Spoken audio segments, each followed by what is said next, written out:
you've got a message to send. These scent marks and claw scratches are your way of saying, "This is my space." They're subtle but powerful signals, left in spots where other animals are sure to notice. It's how you avoid unnecessary fights, set clear boundaries, and let others know you're around, without ever having to show yourself. This new territory spans 1 to 5 square kilometers, depending on food availability. Across your kingdom, you've set up a secret network of hideouts, favorite trees, rock formations, and dense thickets. Each one is linked by tiny VIP-only pathways that only something your size can zoom through at top speed. It's basically your own personal escape route system, because you never know when you'll need to vanish like a ninja. Those oversized eyes and satellite dish ears detect movements other predators miss completely. Your whiskers map three-dimensional space with millimeter precision, a built-in radar system that works in absolute darkness. Oh, you found something. It looks delicious. It never detects your approach. The attack happens so quickly the rat's brain hasn't even registered danger before your teeth find their mark. Oh, weighs almost as much as you do. Yeah, you usually take down prey nearly your own size, completely defying the laws of predator-prey relationships. Sometimes, when you're bored, you venture out and discover areas beyond the deep forest. You've adapted to forest edges, agricultural borders, even the outskirts of rural villages where rodents concentrate around human food stores. Dude, this place is basically a 24/7 snack bar, and you won't even have to worry about predators here anymore. Oh. And there's something worse than predators. Those farmers have no idea you're out here protecting their grain. While they set traps and put out poison, you silently eliminate more rodents than their efforts ever could. You're the pest control service that never sends an invoice. Your existence maintains ecological balance. Without you and your kind, rodent populations would explode unchecked, destroying vegetation and spreading disease throughout your forest home. During monsoon season, you shift operations to higher ground. While other predators struggle with flooded hunting grounds, you've already relocated to drier territory where prey is more concentrated. Oh, and by the way, your menu gets an upgrade this season, and flying termites become your new favorite dish. Once the heavy rain triggers their mass emergence, you position yourself near termite mounds for the ultimate aerial buffet. Tastes like sushi, right? Okay, time to head back for a quick nap. Gotta recharge for your next stealth mission. As an adult cat, your daily routine's all about moving into the cover of darkness. You're primarily nocturnal, with bursts of activity at dusk and dawn. Those perfect hours when prey stirs, but can't match your low-light vision. You rotate between carefully chosen hunting grounds, shifting from one to another depending on where the prey is most active. Between hunts, you groom yourself with almost obsessive precision, not just to keep your coat in top shape, but to scrub away any scent that could betray your presence. Every move you make is calculated for stealth, efficiency, and survival. After a short while, you start to feel something weird, like something inside you got switched on. Your behavior shifts immediately. You roam farther, vocalize more than your usual silence permits, and leave scent markers with increased frequency. It's the feline version of putting yourself out there, just with more urine and less awkward conversation. Oh look, I think this is what you were looking for.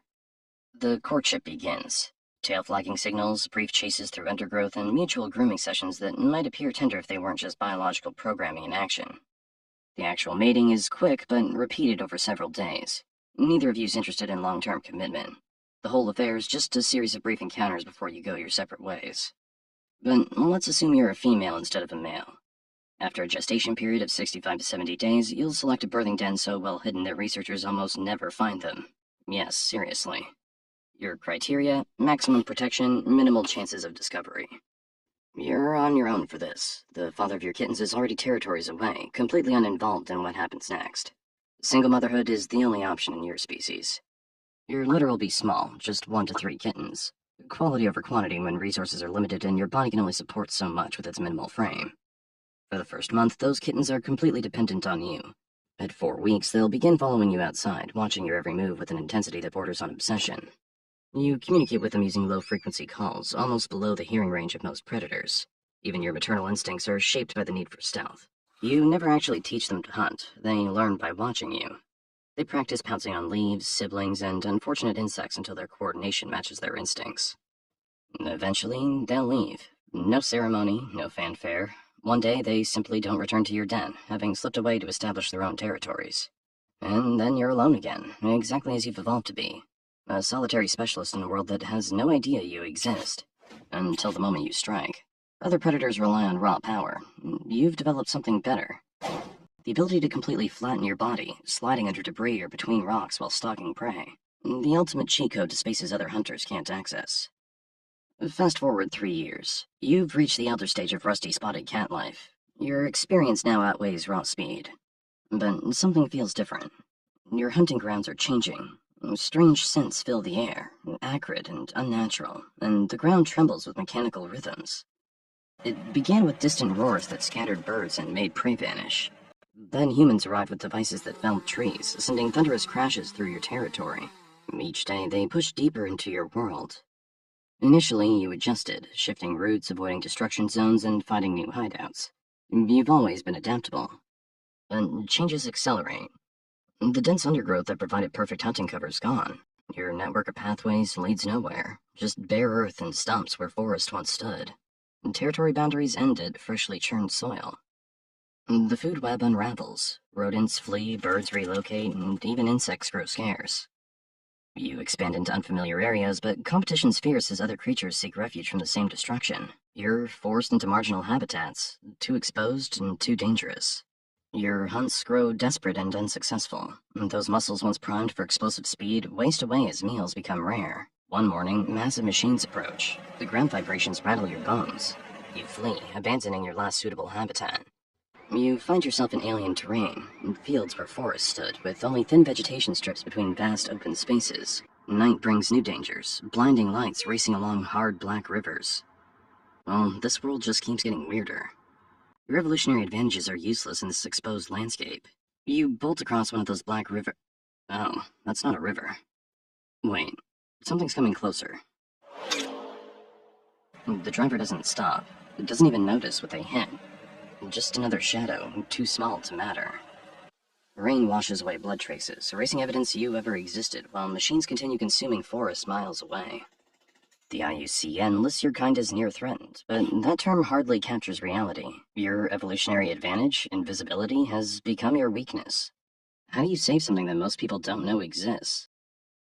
And I really wonder what'll happen to this world after your extinction, especially since you maintain the ecosystem balance by controlling the number of rodents and insects that destroy plants and spread diseases. What a shame. Or even here.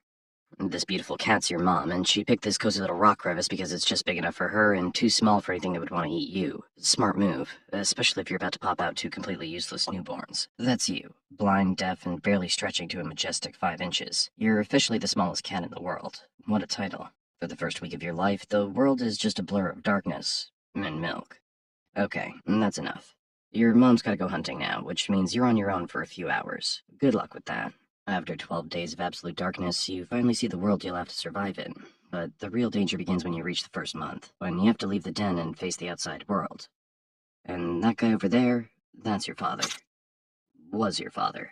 Your first days after leaving the den are all about watching your mother, learning her hunting techniques, and figuring out how to survive, because, as you can see, the brutal laws of this world are definitely not in your favor. No worries, though, because your footpaths are soft and narrow, allowing you to move silently across even dry leaves. Good thing, because at your size, everything with a mouth is a potential landlord for your final resting place. Oh, congrats. You no longer have to share your food with anyone. Wait, it's coming toward you. Usually when you feel threatened, you rely on 3 defense strategies developed over millions of years. The first one, completely freeze. It's hard for predators to detect you when you're in this mode.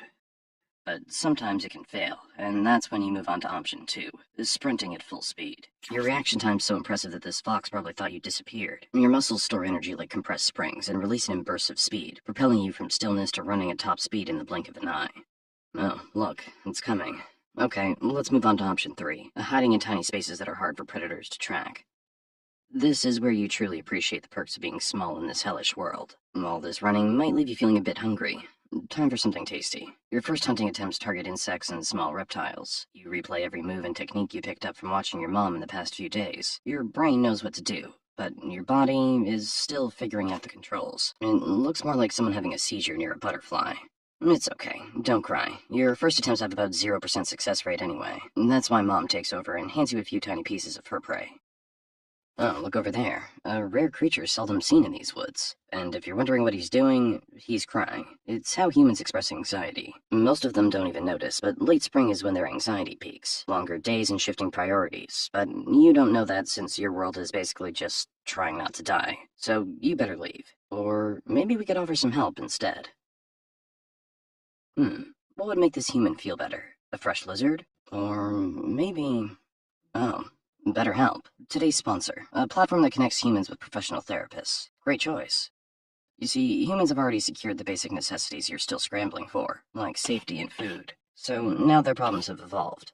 Things like comparing their lives to others on social media and spiraling because someone else seems to have it better. This leads to deep dissatisfaction with themselves, a relentless pursuit of perfection, and impossible standards to transform their lives. But that doesn't solve the problem. It just makes it worse. They don't truly realize that the solution to their anxiety is talking to a licensed therapist. And that's exactly what BetterHelp makes easy. With over 7,000 reviews and a 4.3 Trustpilot rating, they can just fill out a short questionnaire and get matched with a therapist who will help them set goals and that don't destroy their soul. And get this, 69% of BetterHelp members report improved anxiety symptoms after just 6 weeks. Without a doubt, the best solution for this human's anxiety is BetterHelp. They can now use the link in the description to get 10% off their first month.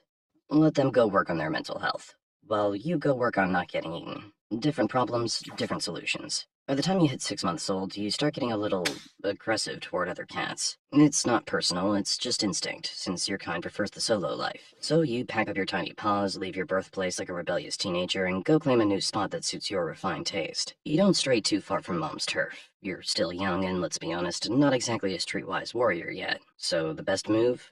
Claim a small nearby spot you can actually defend without embarrassing yourself. You mark your territory with urine that smells like buttered popcorn. Even predators think they're at the movies. You patrol your borders with all the seriousness of a tiny furry security guard. You chase off any other cat who even thinks about stopping by. No visitors allowed. Even though you could fit in the palm of a human hand, gotta respect the confidence.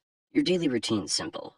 Sleep all day in places nobody would think to look, then emerge at dusk to practice being terrifying at a miniature scale.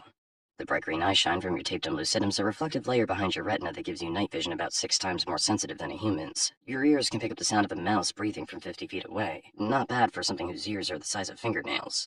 There it is. Let's talk about that hunting technique. You stalk your prey with the intensity of a serial killer, moving just one paw at a time. Your body's so low to the ground you're practically doing a military crawl. Then your tiny jaws clamp down on a mouse twice the size of your head. You might be small, but your teeth are needle sharp, and your bite force is surprisingly strong for a cat that weighs less than a bag of sugar. Dinner served, if you can manage to drag it back without tripping over it. Days go by, sleeping through the daylight, hunting in the dark, and training hard. Little by little, you get better at not hunting, but running and hiding. Yep, that's your true talent, honed over the years. But let's rewind a bit and see how you ended up like this in the first place. Oh, I didn't mean that far, but now that we're here, meet your extremely distant cousins, the early members of the Prionailurus lineage. While most were busy trying to become the next apex predator, your branch of the family had different ideas. See, most cats were following the standard evolutionary playbook.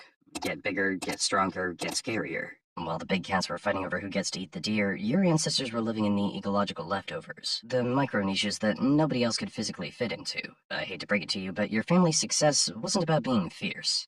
It was about never being noticed in the first place. Your ancestors faced evolutionary pressure more from being hunted than from hunting. Those who made noise or took up too much space became someone else's lunch. What's left after millions of years of that kind of pressure is the feline version of minimalism. Stripped down, silent, and optimized. Less muscle, but more efficiency was your gene strategy. Smaller body means lower caloric needs. A sustainable life in seasonable environments where food isn't always plentiful. Over time, your ancestors got better at climbing thin branches, leaping precisely, and navigating vegetation so dense it would give other cats claustrophobia. And despite looking like someone shrunk a tabby in the wash, genetically you're more distant from domestic cats than those big jungle cats are. You're not a mini house cat gone wild. You're the product of a completely different evolutionary strategy. While your distant cousins were becoming lions and tigers, your ancestors took the opposite approach. Shrinking, vanishing into the underbrush. And somehow, that strategy worked. Or rather, kind of worked. Because today, your entire species numbers fewer than 10,000 mature individuals. No known local population exceeds 1,000 adults, as you're scattered across disjointed patches of forests in India, Sri Lanka, and Nepal. So, after millions of years of evolution saying smaller, quieter, sneakier, here you are, munching on a few bugs and tiny lizards, while your distant cousins are living the dream, feasting on deer and buffalo.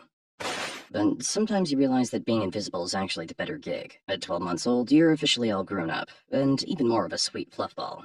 You reach a whopping 3.5 pounds and stretch to about 14 inches, not including your tail, which adds another 6 inches. You're basically a kitten forever, which sounds cute until you realize you still need to survive in a world where you're snack-sized for almost everything. But at least your body's reached peak physical capability. What you're running now is the final version of Rusty Spotted Cat software. Speed and precision maxed out. As an adult, you need a better territory than your teenage hangout. Somewhere with bigger, higher quality prey. I mean, obviously the menu's expanded beyond insects and tiny reptiles. Birds, rodents, frogs, they're all fair game now. You move stealthily through the underbrush, checking scent trails, watching for signs of competition. A few false starts are normal. Too exposed, not enough food, or worse, already claimed by